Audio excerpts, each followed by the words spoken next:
Graça e paz, glória a Deus. Vamos continuar estudando a palavra de Deus a respeito da salvação, o novo nascimento, a graça, o batismo com o Espírito Santo e a confirmação dessa vida nova, vida salva, vida abençoada por Deus com a presença de Deus através do Espírito Santo habitando em nós, que é realmente o cumprimento, a concretização da obra de Cristo, que venceu por nós na cruz, derramou o seu sangue e derramou do céu o Espírito Santo como penhor, como a marca da salvação, da nossa herança, de que realmente já somos co-herdeiros com Ele, de tudo que Ele recebe no céu.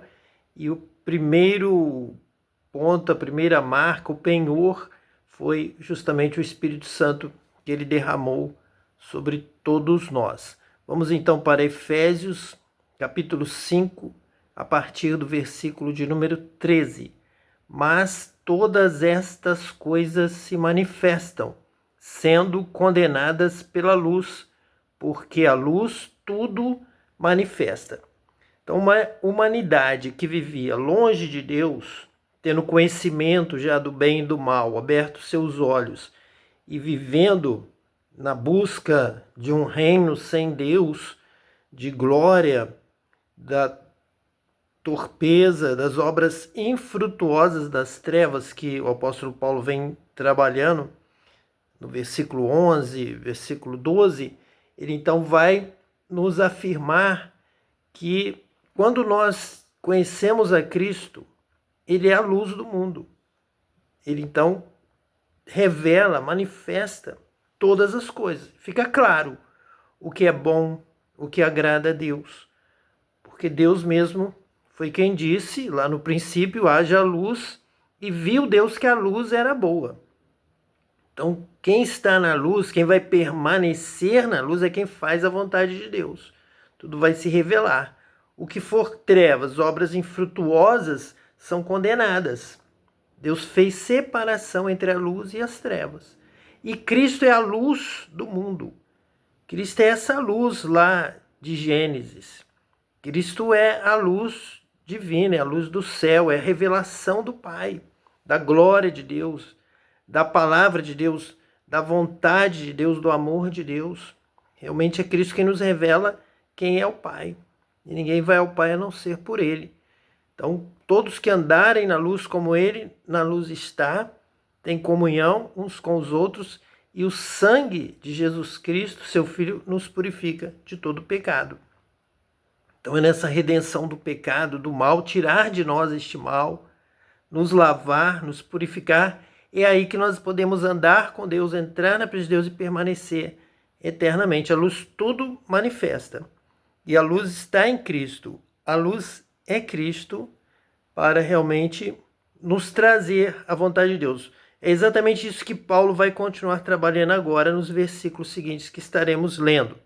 Versículo 14. Por isso diz: desperta, tu que dormes, e levanta-te dentre os mortos, e Cristo te esclarecerá. Cristo é o Messias. Cristo, no grego, tem o mesmo significado no hebraico, Messias, e no português é o profeta ungido, é o escolhido de Deus, ele que nos esclarece, porque ele é a luz, ele nos tira das trevas, ele nos tira da noite, ele nos tira de uma posição de alguém que dorme e não faz nada, não faz o bem, não ama, não tem misericórdia, ele está dormindo. Por isso é Cristo quem vai dizer: desperta, tu que dormes, e levanta-te dentre os mortos, sem obra, sem fruto, adormecido, parado, sem ação, sem vida. É Cristo quem dá essa vida. É Cristo que é a nossa vida. Ele nos ressuscita dentre os mortos. Nós já explicamos, já falamos que a morte é como uma noite, é como adormecer, desligar o corpo, é como um corpo sem espírito. Ele está adormecido. Então nós também, sem o batismo com o Espírito Santo de Cristo, ele é o que batiza com o Espírito Santo e com fogo, nós estamos como mortos, não realizamos obra que venha a deixar um legado, que venha a deixar uma marca, que venha a fazer sentido. Não deixamos marcas de amor por onde passamos. Como mortos, andamos em ignorância, andamos no pecado. Mas quando nós temos um encontro com Cristo pela fé, damos ouvido à palavra de Deus, à palavra de Cristo, nós somos batizados com o Espírito Santo, nascemos de novo e Cristo nos esclarece quem é Deus, o que agrada a Deus, a palavra de Deus, e nos dá poder para praticar esta palavra, viver de acordo com essa palavra e, além disso, ensinar, pregar, abrir a palavra de Deus. Ela brilha, ela está esclarecida pelo Espírito Santo para que possamos viver, entender e ensinar aqui, como estamos fazendo agora. Versículo 15. Portanto, vede prudentemente como andais, não como nécios, mas como sábios. Nós já falamos que o principal dom do Espírito Santo é o dom da palavra, o dom de falar em línguas, é o dom de discernimento de espírito, é o dom de sabedoria, de conhecimento, de ciência. Então, quando nós somos batizados com o Espírito Santo, nós já andamos na direção do Espírito Santo. É Ele quem nos guia, Ele nos dirige, vai nos ensinando, vai nos orientando e vai também nos guiando, nos dirigindo. Ele tanto nos dirige literalmente, guia os nossos passos, porque é um Espírito agindo dentro de nós. O Espírito como aquele que comanda o corpo. É o Espírito que dá vida à carne. Por isso o profeta Joel disse: derramarei do meu Espírito sobre toda a carne. E vossos filhos e vossas filhas profetizarão, vossos velhos terão sonhos. Então dá uma vida espiritual e nos dá essa vida prudente, com sabedoria, não como nécios, mas como sábios. Nós agora sabemos para onde vamos. O Espírito nos dirige, nos diz o que falar, o que fazer, por onde ir, para onde ir, qual é o caminho certo. É através do dom da sabedoria, mesmo que Salomão recebeu, que os profetas receberam. Palavra, visão, sabedoria, conhecimento. Moisés recebeu lá no deserto, mesmo como pastor, mesmo num trabalho rural, ele recebeu sabedoria. Pedro, Tiago, João, André eram pescadores, eles não estudaram, eles eram iletrados, mas eles foram cheios do Espírito Santo. Quando eles foram batizados com o Espírito Santo, eles pregavam para as autoridades, para milhares de pessoas que criam em Cristo através desses homens que nunca estudaram, mas receberam o dom da sabedoria, do conhecimento, da inteligência, da ciência pelo Espírito Santo. E diz assim agora o versículo 16: remindo o tempo, porquanto os dias são maus. Então, essa sabedoria vai nos levar a isso, a remir o tempo, a agir com sabedoria na hora certa, aproveitando as oportunidades, os canais, as formas que estão aí oferecidas para a divulgação do Evangelho. Paulo vai falar isso sobre esse trabalho, essa importância da obra de Deus, de pregar o Evangelho a toda criatura, cumprindo a missão, realizando o seu ministério, sendo batizado com o Espírito Santo para poder levar essa palavra até os confins da terra. Remindo o tempo, porquanto os dias são maus. Os dias estão levando as pessoas a criarem modelos políticos, econômicos, sistemas para desviar as pessoas do bem, de boas causas, de alegria, de paz. Então são dias de guerra, são dias de confusão, são dias de golpes, dias que, se nós não vigiarmos, seremos envolvidos em situações erradas, contrárias à palavra de Deus. Então os dias são maus. Os dias estão com inspirações do mal. Os dias estão com uma prevalência do mal. Assim como foi permitido lá no Éden que o diabo estivesse ali tentando o primeiro casal e estava ali para colocá-los à prova com o tentador, nós também vivemos dias em que somos tentados de várias maneiras e o mundo está sendo levado para um clima de guerra, um clima realmente de tentar impor um domínio, como lá no Éden, um domínio sem Deus, numa direção para o mal, por quantos dias são maus. Por isso, não sejais insensatos, mas entendei qual seja a vontade do Senhor. Realmente, para entender essa vontade do Senhor, somente com a revelação do alto, com o batismo com o Espírito Santo, com o poder de Deus, para entender qual seja a vontade do Senhor. Nós aqui na carne da terra entendemos quase tudo, podemos entender pela ciência, pelo estudo, as coisas aqui de baixo, as coisas do mundo, da terra, do clima, das enfermidades, das nações, da economia, da política, das ciências em geral. Mas para entendermos a vontade do Senhor e não sermos insensatos nas questões espirituais, nós temos que ter a revelação de Deus, entendendo qual seja a vontade do Senhor, a palavra de Deus, o que agrada a Deus. As coisas se discernem espiritualmente. Então, somente por um batismo com o Espírito Santo de Deus é que nós podemos cumprir essa palavra de Deus e entender qual seja a vontade do Senhor. É exatamente o que ele confirma no versículo seguinte, o versículo 18.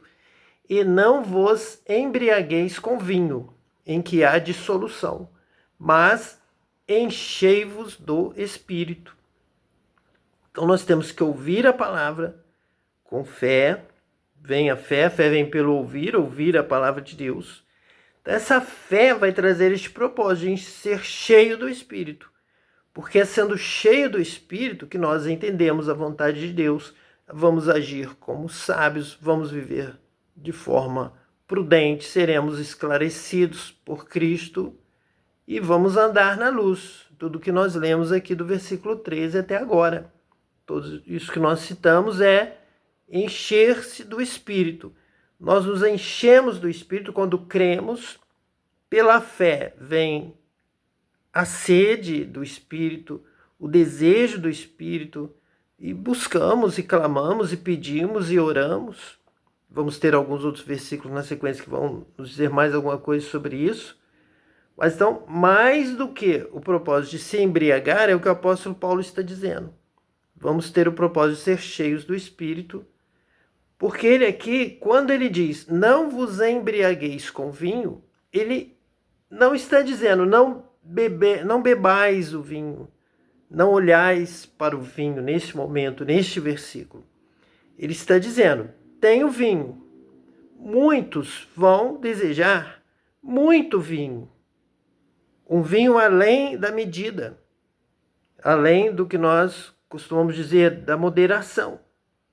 Embora todas as famílias de Israel, até hoje, sempre, sejam religiosos ou não, todos têm o vinho como uma bebida comum, normal, da família.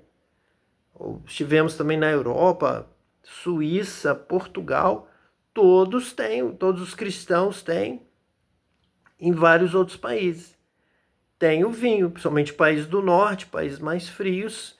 É comum, é natural. Todos os textos bíblicos, todos os livros da Bíblia vão fazer menção ao vinho, a estarem bebendo vinho, a ter o vinho, a ter a vinha, a ter o fruto da vinha, ao mosto, a alegria, a festa. Esther, Neemias, Esdras, Daniel, após aquele início do jejum, vai falar que ele vai voltar a beber o vinho, que é o natural, é o normal. Mas não é porque tem o vinho que vai ter liberdade de beber até se embriagar. É o mesmo que a carne. Tem a comida, tem a carne, você come, mas se você começar a ultrapassar o limite, você vai estar também desagradando a Deus. Sendo comendo demais. Comendo, bebendo demais. Mas comer e beber vinho e carne, Paulo bebia vinho, Timóteo bebia vinho, todos os apóstolos bebiam vinho. Jesus transformou a água em vinho nas bodas de Caná. E o apóstolo Paulo vai continuar dizendo, e não vos embriagueis com vinho. Se fosse para nunca tocar no vinho, não comprar o vinho, não ter o vinho, ele não diria não vos embriagueis com vinho.